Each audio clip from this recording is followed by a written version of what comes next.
anumang bagahe ang ating naiipon o pinapasan. Isang nagbebenta ng kanyang sarili kapalit ng ilang bag ng grocery at iba pang mga pangangailangan. At isang nag-iipon ng mga bag, damit, sapatos at iba pang mga kagamitan para sa kanyang personal na kaligayahan. Magandang gabi po. Sa ngalan ni Rhea Santos, ako po si Mariz Umali. Ngayong gabi, sumilip tayo at makibitbit sa mga kwentong hango sa tunay na buhay. Bawat tao may natatagong kwento. Gusto mo bang marinig? Gusto mo bang masilip? Mga tunay na kwento. Kwentong mula sa puso. Iba't ibang damdamin. Ang kanilang tunay na buhay.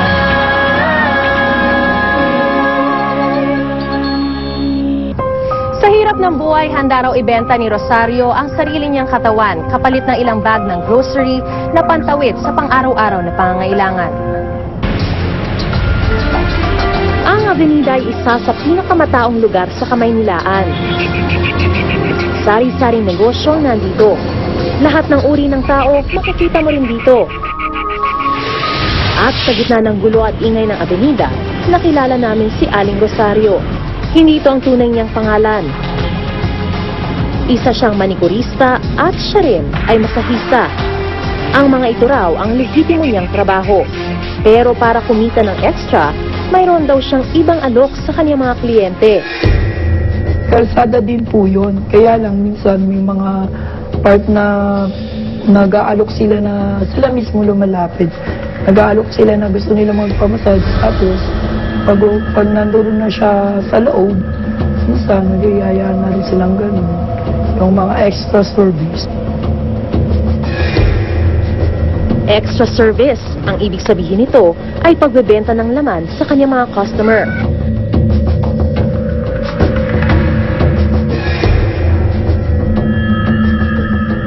Ayon sa Gabriela, isang grupong nagpoprotekta sa karapatan ng mga kababaihan, ang ganitong kalakaran, isa raw uri ng prostitusyon.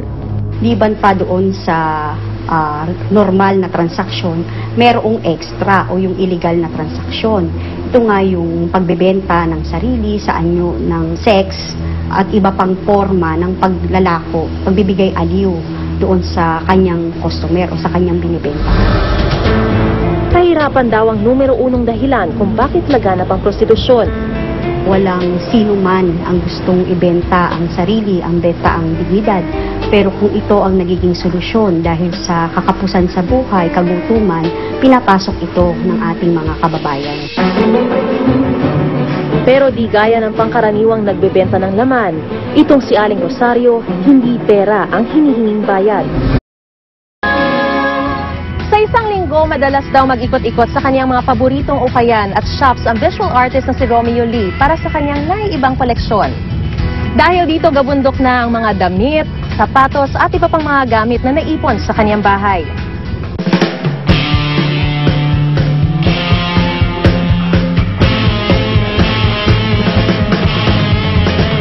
Mahigit 50 speakers, 60 DVD players, gabundok na mga damit, sapatos at sangkaterbang DVDs.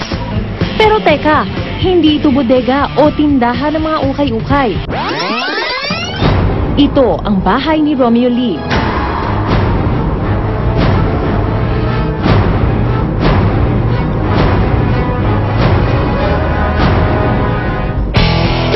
Isang pintor at dating bokalista ng isang rock band, si Romeo Lee o Lee sa kanyang mga kaibigan. Nagtapos ng kursong Fine Arts sa University of the Philippines, Diliman. Miyembro rin siya ng UP Mountaineers.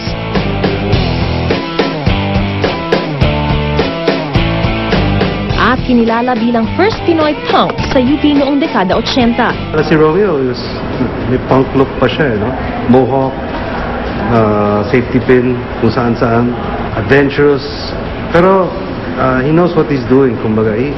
He wears what he wears because it's him. Ako naman, punk na punk, wala akong pakialam sa ako. May makadina pa ako. Hindi na ganyan buhay. Natural ka lang. Kahit Bisaya ka, Bicol ka magsalita, punk appreciate niya, yung natural eh. Sa kasagsagan ng underground music noon, nakasama ni Lee ang bandang Razorheads bilang backup band niya sa isang musical play. Kami nag-backup sa kanya pag pag may mga gig, tapos pag UP Fair lalo.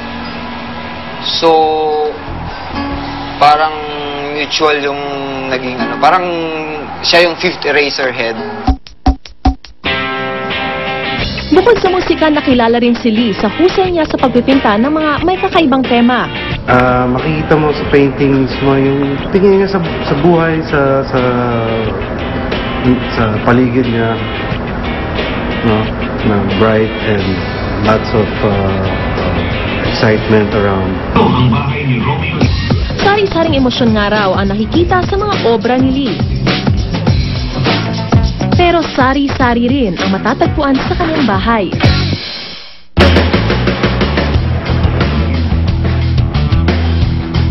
Ang santambak ng mga gamit na yan, lahat galing sa ukayan. Pag ukay, gamit na, parang at home ka na. Gusto ko kasi yung gamit na yun, parang yung mga brief ko. Gusto ko yung sikanan din brief na binibili ko kasi pagsuot ko, pagsuot ko, comfortable na ako. No? Pag tumadwad ako, actually, naka-Calvin Klein na. Calvin Klein naman, 5 piso lang, di ba? Bargain na bargain daw ang bili niya sa mga music equipment, DVDs, music discs, damit, sapatos, bags, at kung ano-ano pa. Dahil nga magaganda ang mga paintings nitong si Lee, marami daw siyang suki. At ang pera dito ang ipinambibili niya ng mga ukay. Wala naman kasi siyang asawa at anak na kailangan suportahan, kaya sa sarili lang niya ang pera. So, araw-araw po, namamasyal kayo, nagtitingin kayo ng pwede nyo mabili? Minsan sumasakay ang bus, hindi ko alam kung saan papunta. Sakay lang ako. Habang nasa bintana ako, titingnan ko, may ano doon may parang may surplus doon babawa ako bigla, halugantin ko yan, titingin-tingin na ako. Wala, pangit. Sakay na naman ulit ang bus. Sa tagal na ng kaniyang pangongolekta, napuno na ng gamit ang kaniyang bahay. Sabi nga niya, ang bahay niya raw ay napapaligiran at tambakan ng sining. Sa second floor, halos hindi na malakaran sa dami ng mga gamit. Hindi niyo po naisip na ayusin siya? Mga TV na mo rin. Hindi niyo po naisip na ayusin siya? Alam ko may nawala ako nandyan, alam ko yan kung saan nakalagay yung nahulog ko na ano. Sa gabundok na damit, hindi na nga malaman kung alin dito ang kwarto. Tulad nito, wala nang paglagyan ng tulugan dahil sinakop na ng mga galing ukay-ukay ang buong kwarto. Bakit kailangan niyo pong bilhin yung napakarami na speakers na ganyan? Kasi yan, type ko yan, maganda. Basta witness ko yan. Ha? Witness ko. Weakness niyo, pati ito. Oo. Mga amplifier. Oo, ano nga sabi mo? Sa hagdanan papuntang third floor, nandoon din nakaimbak ang iba pang gamit. Napansin ko ring tila wala namang hilig na mag-dispose ng mga silang gamit si Lee. So marami po ba kayong ganyan na parang basura na pero hindi niyo pa tinatapon? Bunti tapon yan. Nagawin artwork. Biruin niyo, umabot na sa humigit kumulang 3 milyon ang nagastos niya sa pagbili sa ukay. Akalain niyo ba namang mapuno mo ang isang buong bahay? Anong fulfillment po ang nakukuha niyo dun sa pamamasyal araw-araw ng ganon at pamimili? Ewan ko, masaya na ako sa ganon. Ewan ko, hindi na kasi, pag nagtrabaho kasi ko, hindi rin siguro ako masaya. Yun na siguro, isa na yun, ginagawa ko yun. Siguro wala akong pamilya. Siguro isa na yun. Siguro isa na yun sa mga excuse sa buhay ko para maging ano ko lang, masaya ako. Isinama ni Lee ang aming team sa kaniyang pag-uukay. Pero kahan niya kahoy. Sarap ka. 1.5 lang Saan ka pa? Mirino dito sa Bangkal. Jackpot. 1.5 buo na ito lahat High-end. Jackpot. Saan ka pa? Pero ayon kay Lee, di maiwasang may ilan na negatibo raw ang tingin sa kaniyang kakaibang trip. Binanggit niyo na rin po yung nababansagan kayong hoarder. Natatawa ako sa kanila, napakaigli ng utak nila. Ang dami mahilig mag-collect na yung mga laruan na gusto nila yun, alam nila, masaya sila sa ganun, di ba? Kanya-kanyang trip. Iba talaga yung mga sakit na, pero hindi naman ako ganun. Tinanong namin si Lee kung papayag siyang humarap sa isang life coach para tingnan ang kaniyang bahay. Okay lang magdala, pero huwag din guguloy yung gamit ko. Okay lang, okay naman ako dito sa bahay. Kaya lang huwag din guguloy yung gamit ko. Alam ko kasi kung saan nakalagay yung karayon dyan Nahulog ko nagbarya, alam ko kung saan dyan Si JP Alpano, 4 na taon ng life coach o nagbibigay ng payo para maging magandang takbo ng buhay. Dati kong nabili, mga luma natin. Mga DTS, mga NAD, mga DVD sa kaya po. Ang dami lahat ba yan ginagamit mo? Oo, lahat yan, nakakabit lahat yan. Inikot ni JP ang buong bahay ni Lee.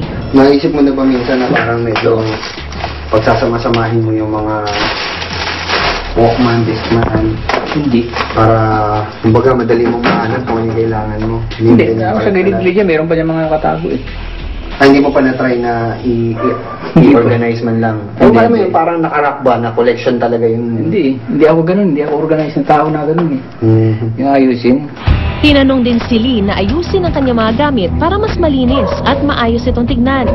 Pero Willing ka ba i-try natin kahit isang part lang ba? Let's say, yung mga CD man lang, lagay natin sa isang lugar na maayos. Tignan lang natin kung... magugulo ako kahit nga katulong kong namin. Hindi ko pinapapasok dito kasi pag inayos niya to, ligaw na ako. Buong araw na ako mag-iisip pa na saan nakalagay siya. Saka, yun yung ayos ko eh.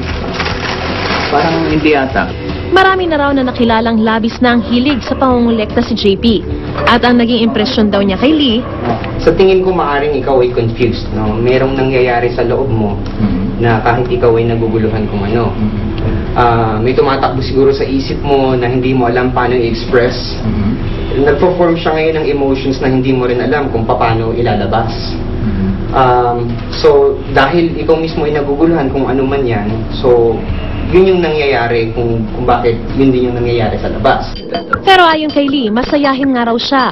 Sa katunayan, ang laman nga raw ng kaniyang mga paintings ay tungkol sa masasayang tema. Sige, opinion mo. Okay na yan. Kung saan ka opinion, kasi iba yung buhay natin eh. Mahirap harugugin din buhay mo kung kukumpare ko na mag-alam mo sa buhay mo. Totoo yan. Kasi hindi ka naman alam buhay mo kung ano. Iba na upbringing mo, iba kung saan ka lumaki, di ba?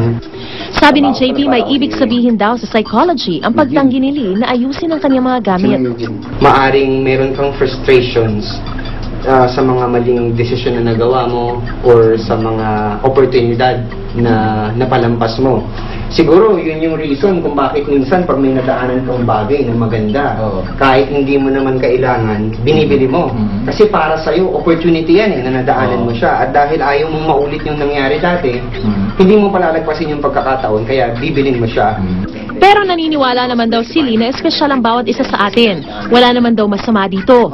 Wala akong, dahil frustration ako sa ganun, gusto kong dapat sikat na ako, gano'n. Hindi ko mainisip maging sikat noon eh. Ano lang talaga ako ginagawa ko lang natural ko eh. Hindi raw interesado si Lee sa opinyon ng iba, kahit isipin pa raw na hindi siya normal. Ang ganang kanya lang daw, ito daw ang kanyang hilig at kahit na ano ang sabihin ng mga tao, hindi raw siya papaapekto. Siguro kung may hindi na makakatayo, kunyari may cancer ako na titingin ko lang, hindi ko makabit mga kable ko, bahala na kayo dyan. Hindi ko na madadala. Pag namatay ako, hindi ko na madadala yan. Pero gusto ko pa rin tingnan kasi dyan ako masaya eh.